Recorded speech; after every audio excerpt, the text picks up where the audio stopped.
Hey folks, and welcome to the first episode of the League of Legends video tutorial series, where we talk about some of the things that you can do to raise your ELO and improve your gaming experience, both in solo queue and elsewhere. This episode is going to focus on Champ Select and things you can do during Champ Select to improve your chances of winning.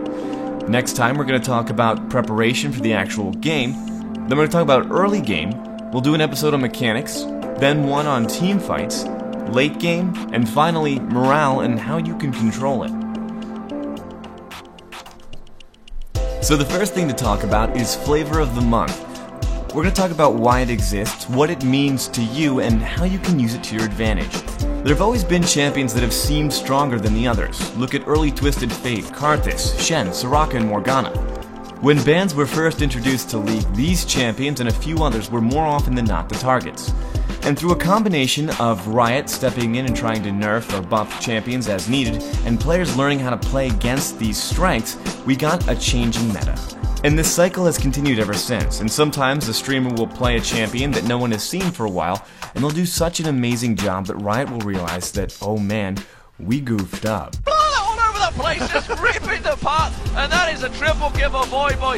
And suddenly you see a whole lot of this champion in solo queue. You see them being banned and picked, and you see them on everyone's mind. And when you lose against them, it is the most frustrating thing in the world, because why didn't you just play Flavor of the Month? And so players will consult counterpick guides, and they'll pick champions that are overpowered against that overpowered champion, thus changing the whole Flavor of the Month and repeating the cycle. And for the most part, no one ever changes ELO. Because the people you're playing against are the people who are also stuck in your bracket. Which means that if somebody has something that works, you won't see much of them until you get to the very top.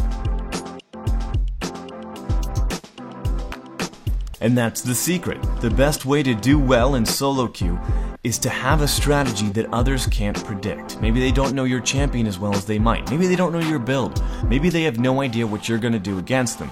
And that is how you're going to win. Compare the most popular champions in a given month against the champions with the highest win rate, and you'll see that they rarely overlap.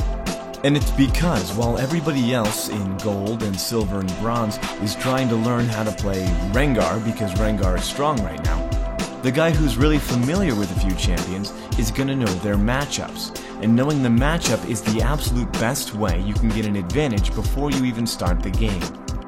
North America is often criticized for having a lot of one-trick ponies in high ELO play, so you don't want to go too far, but you do want to pick 3, maybe 4 champions that you feel most comfortable with across 1 or 2 roles, and you want to get familiar with that. You don't want to spread yourself too thin, but you also want to be able to play the other ones without feeding.